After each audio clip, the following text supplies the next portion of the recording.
السلام علیکم ورحمۃ اللہ وبرکاتہ۔ امید کرتی ہوں آپ سب ایمان اور صحت کی بہترین حالتوں میں ہوں گے۔ اللہ آپ سب کو ہمیشہ اچھے حالوں میں رکھے۔ رب اشرح لی صدری ویسر لی امری واحلل عقدۃ من لسانی یفقہوا قولی رب زدنی علما اللہم فقہنا فی الدین۔ انشاءاللہ استقبال رمضان کے لیے ہم اس دفعہ رمضان المبارک میں اپنے ایمان کا لیول کیسے بڑھائیں اور جو ٹارگٹ ہے رمضان کی پلاننگ ہے وہ دیکھیں گے۔ رمضان المبارک کا مہینہ برکتوں کا مہینہ، رحمتوں کا مہینہ، بخشش کا مہینہ،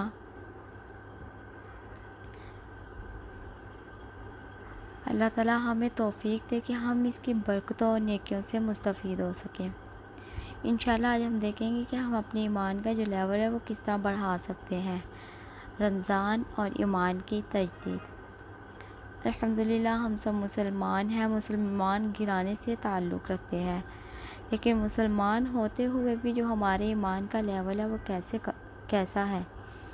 جیسے کپڑا پرانا ہو جاتا ہے ایسے ہی ہمارے ایمان کا جو لیول ہوتا ہے وہ بھی پرانا ہو جاتا ہے۔ اس کے بارے میں حدیث میں آتا ہے کہ آپ صلی اللہ علیہ وآلہ وسلم نے فرمایا، جس طرح کپڑا پرانا ہو جاتا ہے اسی طرح جو ایمان ہوتا ہے وہ بھی پرانا ہو جاتا ہے۔ تو انشاءاللہ ایمان کو ہمارے جو ہے وہ تر و تازہ کرنے کی ضرورت ہے۔ تو ہمیں ایسی کوششیں کرنی ہے کہ جس سے ہم اپنے ایمان کے لیول کو ہائی کر سکیں۔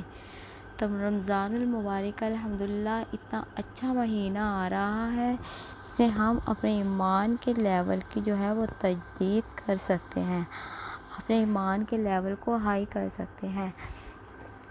تو رمضان المبارک کو انشاءاللہ ہم لوگوں نے بہت اچھے سے گزارنا ہے۔ اس کے لیے ہم لوگوں نے کیا پلاننگ کرنی ہے کہ جس سے ہمارے جو ایمان کا لیول ہے وہ ہائی ہو سکے۔ جب ہم دیکھیں گھر میں ہوتے ہیں تو ہم دنیاوی کاموں میں بیزی ہوتے ہیں، تو جو ہمارے ایمان کا لیول ہوتا ہے نا وہ ڈاؤن ہو رہا ہوتا ہے۔ لیکن دیکھیں جب ہم اچھی مجلس سے اٹینڈ کرتے ہیں، ٹھیک ہے، لیکچر سنتے ہیں یا دورہ قرآن سن رہے ہوتے ہیں، ٹھیک ہے، تو ہم جب ایسی مجلس سے اٹینڈ کرتے ہیں تو جو ہماری ایمان کا لیول ہوتا ہے الحمدللہ وہ ہائی ہوتا ہے، کیونکہ ہم ایسی مجلسوں میں بیٹھے ہوتے ہیں کہ جس میں اللہ تعالیٰ کا ذکر ہو رہا ہوتا ہے۔ صحابہ کرام کہتے تھے کہ جب ہم نبی صلی اللہ علیہ وآلہ وسلم کی مجلس میں ہوتے تھے تو جو ہمارے ایمان کا لیول ہوتا تھا وہ ہائی ہوتا تھا، اور جب ہم گھر آتے تھے تو ہمیں ایسا لگتا تھا کہ جیسے ہم منافق ہو گئے ہوں۔ قرآن میں اللہ تعالیٰ فرماتے ہیں کہ اے ایمان والو تم پر روزے فرض کیے گئے ہیں جیسے کہ تم سے پہلوں پر فرض کیے گئے تھے تاکہ تم تقوی اختیار کرو۔ تو ہمارا ٹارگٹ کیا ہونا چاہیے کہ ہمیں تقوی اختیار کرنا ہے۔ انشاءاللہ تقوی کیا ہوتا ہے کہ اللہ تعالیٰ کا ڈر ہمارے دلوں میں، اللہ تعالیٰ کا خوف، کہ ہم اس سے گناہوں سے بچے رہتے ہیں۔ جب ہم تنہائی میں ہوتے ہیں، لوگوں میں ہوتے ہیں، کسی بھی مجلس میں بیٹھے ہوتے ہیں تو ہم گناہوں سے جو ہے بچے رہتے ہیں۔ تو انشاءاللہ رمضان کی برکتوں سے ہمیں بھرپور فائدہ اٹھانا ہے۔ انشاءاللہ جب ہم ایمان کے ساتھ روزے رکھیں گے تو اس کا اجر بھی بھرپور ہے۔ حدیث میں آتا ہے، حضرت ابو ہریرہ سے روایت ہے، رسول اللہ صلی اللہ علیہ وسلم نے فرمایا کہ جس شخص نے ایمان کی حالت میں ایمان کے ساتھ ثواب حاصل کرنے کی نیت سے رمضان کے روزے رکھے تو اس کے سارے پچھلے گناہ معاف کر دیے جاتے ہیں۔ تو ہماری کیا نیت ہونی چاہیے کہ ہم جو کوئی کام کر رہے ہیں، ہم روزہ رکھ رہے ہیں تو یہ صرف اللہ تعالیٰ کے لیے ہم لوگ رکھ رہے ہیں، نہ کہ ہم لوگ کھانے پینے کے لیے رکھ رہے ہیں، ٹھیک ہے، اور اس میں ہمیں گناہوں سے بھی بچنا ہے انشاءاللہ۔ تو کرنا کیا، روزے کی حالت میں ہم لوگوں کو اللہ تعالیٰ کا ذکر زیادہ سے زیادہ کرنا ہے انشاءاللہ، اور گناہوں سے بچنا ہے، غیبت، چغلی، ان چیزوں سے ہم لوگوں کو زیادہ سے زیادہ بچنا ہے۔ رسول اللہ صلی اللہ علیہ وسلم نے فرمایا کہ جس نے شب قدر میں ایمان و احتساب کے ساتھ قیام کیا تو اس کے گزشتہ تمام گناہ معاف کر دیے جاتے ہیں۔ دیکھیں جب ہم کوئی کام کرتے ہیں، کپڑے دھوتے ہیں، سحری بناتے ہیں، گھر کے کام کر رہے ہوتے ہیں تو ہم بغیر سوچے سمجھے کام کر رہے ہوتے ہیں، لیکن ہم کچھ چیزوں کو جو ہے مد نظر رکھ کر دیکھیں کہ میرے رب کو کیا پسند ہے، میں سحری بنا رہی ہوں، افطاری بنا رہی ہوں، یہ میرے اللہ رب العزت کو پسند ہے کہ یہ جنت میں لے جانے والے کاموں میں سے ہے۔ تو ہمیں ہماری فیلنگس جو ہوتی ہیں وہ الگ ہی ہوتی ہیں، ہمیں جو ہے ایک خوشی محسوس ہوتی ہے کہ اب ہم افطاری بنا رہے ہیں، سحری بنا رہے ہیں، تو ہمیں ہماری نیت کیا ہوتی ہے، اب ہمیں اللہ تعالیٰ سے اجر لینا ہے، تو ایمان کے ساتھ جو ہے وہ ثواب کی نیت بھی شامل ہو جاتی ہے۔ تو انشاءاللہ ہمیں اس رمضان میں جو ہے اللہ سے اجر پانے کے لیے کام کرنے ہیں اور اپنا محاسبہ کرنا ہے کہ کیا میں یہ کام واقعی اللہ تعالیٰ خوش کرنے کے لیے کر رہی ہوں، یا گھر والوں کو خوش کرنے کے لیے کر رہی ہوں، اپنے سسرال والوں کو خوش کرنے کے لیے کر رہی ہوں، یا پھر میں اپنے ہسبینڈ کو خوش کرنے کے لیے کر رہی ہوں۔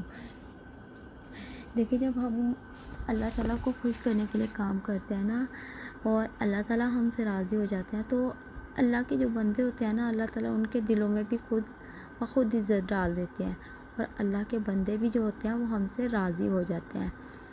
اگر ہم رمضان کی تیاری کے ساتھ اپنے ایمان کی تجدید نہ کر سکے تو دیکھیے اس کا اثر ہماری عبادات پر ہوتا ہے کہ ہمیں دیکھیے عبادات جو ہے وہ ہم سے ٹھیک طریقے سے نہیں پا رہی ہوتی، اس میں وہ خلوص جو ہوتا ہے، وہ ایک خشوع ہوتا ہے، وہ پیدا نہیں ہو رہا تھا۔ تو رمضان میں ہمیں انٹر ہونا ہے انشاءاللہ ایمان کی تجدید کے ساتھ، ایمان کی قوت کے ساتھ۔ اس کے لیے ابو دردہ کہتے ہیں کہ آدمی کی سمجھداری یہ ہے کہ وہ اپنے ایمان کو جانچتا رہے کہ ہمارے ایمان کا جو لیول ہے وہ ہائی ہو رہا ہے یا ڈاؤن ہو رہا ہے۔ صحابہ کرام کو بھی ہمیشہ اپنے ایمان کی کتنی فکر ہوتی تھی، اور وہ اپنے ایمان کی فکر کرتے رہتے تھے۔ حضرت ابن مسعود دعا کیا کرتے تھے کہ اے اللہ تو مجھے اپنے ایمان میں، علم میں اور یقین میں زیادہ کر دے۔ تو کچھ گھڑیاں ایسی بھی ہوتی ہیں جس میں ہمارے ایمان کا لیول جو ہوتا ہے وہ بہت ہائی ہو رہا ہوتا ہے جب ہم اللہ تعالیٰ کا ذکر کر رہے ہوتے ہیں، اور کچھ گھڑیاں ایسی ہوتی ہیں کہ جب ہمارے ایمان کا لیول جو ہوتا ہے وہ ویک ہو رہا ہوتا ہے، ڈاؤن ہو رہا ہوتا ہے۔ ٹھیک ہے، تو روزہ رکھنے سے بھی ایمان جو ہوتا ہے وہ ہائی ہوتا ہے، نیکیوں میں سبقت لے کر جانے سے بھی۔ اب ہمیں دیکھنا ہے کہ کن چیزوں کے جو ہے کرنے سے ہمارے ایمان کا لیول جو ہے وہ ہائی ہوتا ہے، اور اس کے لیے انشاءاللہ سب سے پہلے ہمیں کرنا کیا ہے کہ ہماری نیت جو ہے وہ خالص اللہ تعالیٰ کے لیے ہونی چاہیے۔ اور ہم لوگوں نے کرنا کیا ہے اس کے رمضان کی پلاننگ کے لیے کہ اللہ تعالیٰ سے نمازوں کے بعد خاص طور پر دعائیں کرنی ہیں اپنے لیے، اپنے گھر والوں کے لیے، ٹھیک ہے۔ اور اس رمضان کو ہم لوگوں نے اپنی زندگی کا انشاءاللہ سب سے بہترین رمضان بنانا ہے، اور ہم لوگوں نے انشاءاللہ اپنی زندگی سے جو ہے وہ بیڈ ہیبٹس جو ہیں ان کو ہم نے نکالنا، اچھی عادات جو ہیں وہ اپنانے کی کوشش کرنی ہے، وہ سارے اچھے کام کرنے کی کوشش کرنی ہے کہ جو ہم پہلے نہیں کر پائیں۔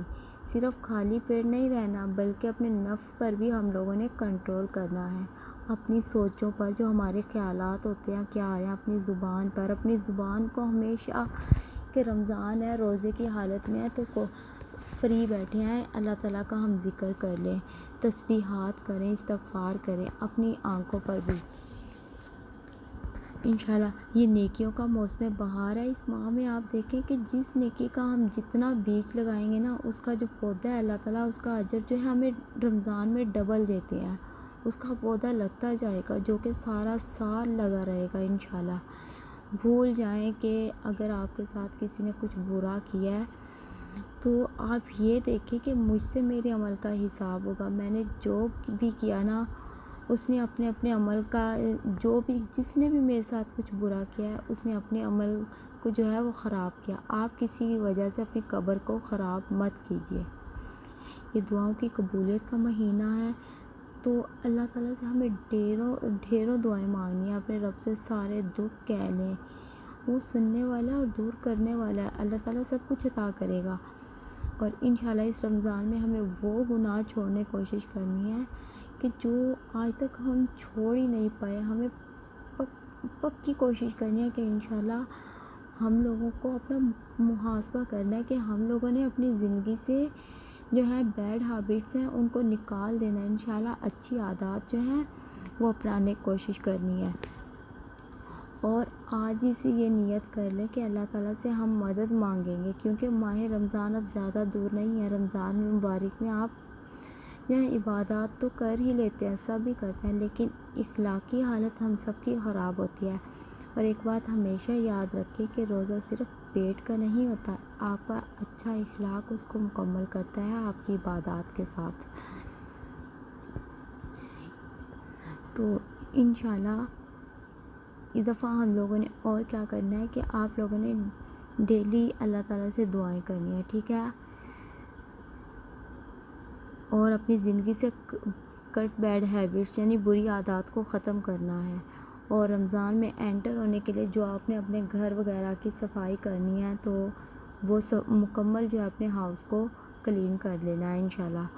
اور عید الفطر سے پہلے ہمیں جو شاپنگ کرنی ہے وہ کر لینی ہے، ٹھیک ہے، تاکہ ہماری عبادات میں خلل پیدا نہ ہو.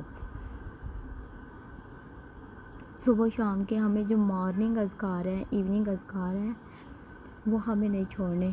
اور جو استغفار ہے انشاءاللہ ایٹ لیسٹ کہ آپ یہ بنا لیں اپنا ٹائم، اپنا گول بنا لیں کہ ہمیں جو استغفار ہیں وہ انشاءاللہ ایٹ لیسٹ 70 ٹائم تو لازمی کرنے ہیں.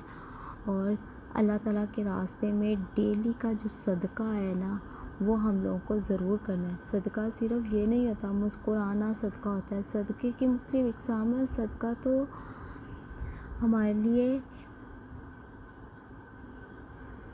بری بلائیں جو آتی ہیں ان کو ٹالتا ہے، دور کرتا ہے صدقہ. تو اللہ تعالیٰ سے انشاءاللہ ہم لوگوں کو اس رمضان میں بہت ساری دعائیں کرنی ہیں. اور اللہ تعالیٰ سے دعا ہے کہ اللہ تعالیٰ ہم سب کو اس مبارک ماہ کے تمام روزے جو ہیں وہ پورے آداب کے ساتھ رکھنے کی اور اس ماہ کی فضیلتوں سے بھرپور فائدہ اٹھانے کی توفیق عطا فرمائے. آمین. السلام علیکم ورحمۃ اللہ وبرکاتہ.